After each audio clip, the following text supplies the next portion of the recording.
পুরা সূরা ইউসুফ থেকে কয়েকটা শিক্ষা। এক নম্বরের শিক্ষা, ইউসুফ নবীকে তার 11 ভাই সিজদা করেছে, বাবা মাও সিজদা করেছেন। এর অর্থ কি যে মানুষকে সিজদা করা যাবে না? ইউসুফ নবীকে তারা যে সিজদা করলেন, এটা কোন সিজদা ছিল? ইসলামে 2টা সিজদা, পুরা হযরত আদম নবী থেকে নিয়ে 2টা সিজদা ছিল। একটা হচ্ছে মাথা ঝুঁকানো সিজদা, আর একটা হচ্ছে জমিনে সিজদা দেওয়া সিজদা।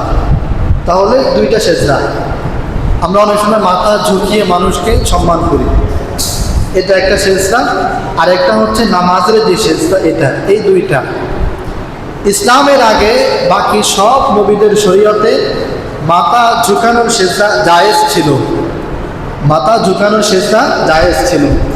কিন্তু শরীয়তে ইসলামীতে মাথা ঝুঁকানোর সিজদাকেও হারাম করে দেওয়া হয়েছে। এখন কোনো সিজদাই কোনো মানুষকে দেওয়া যাবে না। একেবারে নামাজের সিজদা তো দেওয়া যাবেই না, মাথা ঝুঁকানোর সিজদাও দেওয়া যাবে না।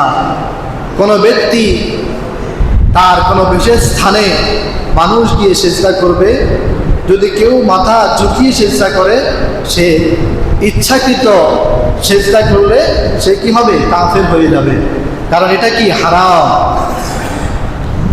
অনেকে বলে যে যেহেতু নবী ইউসুফকে সিজদা করেছে তা আমরাও সিজদা করব। না, আপনি সিজদা করতে পারবেন না। ইসলামী শরীয়তে কোনো সিজদাই আর অনুমোদন নাই, অনুমোদিত নহে। 2 নম্বর শিক্ষা, সিজদা তো দূরে থাক, কখনো মানুষের সামনে মাথাকে নিচু না করা, কথার আওয়াজ উঁচু করা, মাথা নিচু না করা ইসলামের শিক্ষা। আপনি কারো সামনে নত হবেন না, কিন্তু মাথা নিচু করবেন না। কথার আওয়াজকে উঁচু করতে পারে, কখনোই মাথা নিচু করা যাবে না। 2 নম্বর। 3 নম্বরের শিক্ষা, ইয়াকুব নবী যখন ইউসুফ নবীকে হারিয়েছে, তখন তিনি বলেছিলেন ফাসবরুন জামিল, আমি সবর করতেছি। এই যে তিনি সবর করলেন, এটা কোন সবর?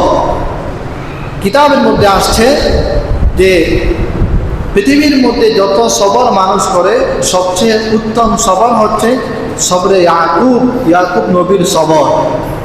এটা কেমন সবর? এটা এমন যেই সবরের কথা মানুষকে বলে না, একমাত্র আল্লাহকে বলে, এমন সবরকে বলা হয় সবরে ইয়াকুব। আর কোরআনের ভাষায় বলা হয় সবরে জামিল, উত্তম সবর। এটা কি? তাফসিরে মারিফুল কোরআনের মধ্যে আসছে, যদি কোনো ব্যক্তি কোনো বিপদে পড়ে কোনো মানুষের কাছে অনুযোগ না করে আল্লাহ তাআলার কাছে সবর করে, তাহলে আল্লাহ তাআলা ইয়াকুব নবীকে যেভাবে সাহায্য করেছেন তাকেও সেভাবে সাহায্য করবেন। ইয়াকুব নবী সবর করার কারণে তিনি চোখ হারিয়ে ফেলেছিলেন, চোখে দেখেন না, পরে আল্লাহ তাআলা তার চোখ আবার ফিরিয়ে দিয়েছেন। ইয়াকুব নবী সবর করার কারণে তিনি ইউসুফ নবীকে হারিয়ে ফেলেছিলেন, কিন্তু সবরের মাধ্যমে আল্লাহ তাআলা আবারও ইউসুফ নবীকে তার কাছে ফিরিয়ে দিয়েছেন। অতএব কেউ যদি সবর করে, ভালো সবর, তিনি তার দুঃখ কষ্টের কথা কাউকে না বলেন, তাহলে আল্লাহ তাআলা ইয়াকুব নবীকে যেভাবে সাহায্য করেছেন তাকেও আল্লাহ তাআলা সেভাবে সাহায্য করবেন। যেই মরা লাশের জন্য আপনি কান্নাকাটি করছেন, সবর করছেন না, কান্নার কারণে সেই লাশের ভিতরে রূহ আর ফেরত আসবে না। আসবে কি? আসবে না। তাহলে কান্না করে কোনো ফায়দা হবে না। ধৈর্য ধরুন, আল্লাহ তাআলা এই ধৈর্যের মাধ্যমে আশা করা যায় আপনার পরবর্তী প্রজন্ম, আপনার পরবর্তী জেনারেশন যারা আসবে, তারাও আপনার এই ধৈর্যের ফল পাবে। আপনি যখন মারা যাবেন তখন তারাও কান্না করবে না। ফলে কান্না না করার কারণে আল্লাহ তাআলা আপনার আযাব সহজ করে দিবেন, আযাব লাঘব করে দিবেন। তাহলে সূরা ইউসুফ থেকে আমাদের 2 নম্বরের শিক্ষা হইল সবর, সবরে জামিল, সবর করা। 3 নম্বরের শিক্ষা, ইউসুফ নবী নিজেই বললেন ইন্নাহু মাইয়াত্তাকি ওয়া ইয়াসবির। 3 নম্বরের শিক্ষা হলো তাকওয়া অর্জন করা। তাকওয়া এটা কি? তাকওয়ার সহজ কথা হচ্ছে ইসলাম যা আদেশ করে তা পালন করা, যা নিষেধ করে তা পরিহার করা, এর নাম তাকওয়া। ইসলাম বলে নামাজ পড়া, নামাজ পড়তে। আপনি যদি নামাজ পড়েন, ইসলাম বলে মদ ছেড়ে দিতে, আপনি যদি মদ ছেড়ে দেন, এটার নাম তাকওয়া। এটার নাম তাকওয়া। সহজ ব্যাখ্যা এটা তাকওয়া।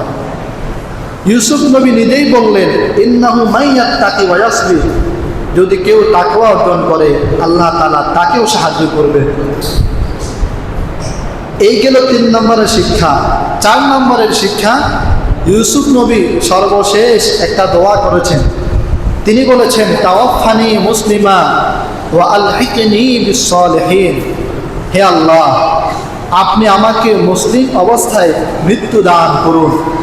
এটা ইউসুফ নবী দোয়া করেছেন। মনে রাখবেন, মুসলিম অবস্থায় মৃত্যু নসিব পৃথিবীর শ্রেষ্ঠ সৌভাগ্যশীল মৃত্যু। কেউ যদি প্রতিদিন দোয়া করে যে আপনি আমাকে মুসলিম অবস্থায় মৃত্যু দান করুন, তাহলে আল্লাহ তাআলা তার মওতের সময় কালেমা নসিব করবেন। কারণ কি?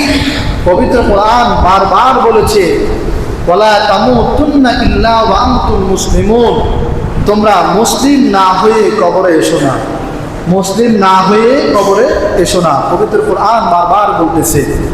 অতএব কোনো ব্যক্তি যদি মুসলিম হতে পারে, মুসলিম কি জিনিস? ঠিক ইসলাম যে পালন করে তাকে বলে মুসলিম। ইসলাম যে পালন করে তাকে কি বলে? মুসলিম। ঈমান আর মুসলিম এর মধ্যে একটু তফাৎ আছে, একটু পার্থক্য আছে। সেটা কি? ঈমান হচ্ছে অন্তরের বিষয়। আপনি আল্লাহকে বিশ্বাস করেন, আপনি আমাদের নবীকে বিশ্বাস করেন, কোরআনকে বিশ্বাস করেন। এটা কি দেখা যায়? এটা কি দেখা যায়? না, এটা হচ্ছে ঈমান। ইসলাম হচ্ছে পালন করার জিনিস। যেমন নামাজ পড়া, নামাজ পড়া পালন করা, হজ পালন করা। তাহলে ঈমান বিশ্বাসের বিষয় আর ইসলাম পালন করার বিষয়। কেউ যদি সারা জীবন মুমিন থাকে কিন্তু এক ওয়াক্ত নামাজই পড়ে নাই, তাহলে সে মুমিন কিন্তু মুসলিম নয়। সে মুমিন কিন্তু মুসলিম নয়। মুমিন হওয়ার কারণে আল্লাহ তাআলা কিয়ামতের ময়দানে তাকে জাহান্নাম দিবেন। ওই জাহান্নামের শাস্তি ভোগ করার শেষ করার পরে এরপর আল্লাহ তাআলা তাকে জান্নাত দান করবেন। আর যদি কেউ মুমিন এবং মুসলিম হয়, সে বিশ্বাস করে, ঈমানও রাখে, আর নামাজও পড়ে, ইসলাম যেগুলো আদেশ করে সেগুলো পালন করে, তাহলে সে মুমিন এবং মুসলিম দুইটা। ফলে আল্লাহ তাআলা তার মওতের সময় কালেমা নসিব করবেন। কিয়ামতের ময়দানে তার ঠিকানা জাহান্নাম হবে না, সোজা জান্নাত হবে। সুবহানাল্লাহ। মুহতারাম হাজিরিন, আমরা ইউসুফ নবীর ঘটনা সূরাতে ইউসুফ থেকে আলোচনা করছিলাম। আলোচনা শেষে আমরা কয়েকটা শিক্ষা পেলাম। উল্লেখযোগ্য শিক্ষা হচ্ছে যে আমরা সব সময় বিপদ আপদে সবর করব, কখনোই আমরা ধৈর্যহারা হব না। 2 নম্বরের শিক্ষা হচ্ছে যে আমরা সব সময় আল্লাহ তাআলার কাছে দোয়া করব, তিনি যেন আমাদেরকে মুসলিম অবস্থায় মৃত্যু দান করেন। আর আমরা সব সময় চেষ্টা করব ইসলামের যেগুলি পালনীয় এগুলি পালন করা, নামাজ, রোজা, হজ, যাকাত ইত্যাদি এগুলি পালন করার আমরা চেষ্টা করব। ফলে এগুলি পালন করলে আমরা পরিপূর্ণ মুসলিম হব। তাহলে আল্লাহ তাআলা আমাদেরকে মওতের সময় কালেমা নসিব করবেন। আল্লাহ তাআলা আমাদেরকে এই কয়েকটা শিক্ষার উপর আমল করার তৌফিক দান করুন। ওয়া মা আলাইনা ইল্লাল বালাগ।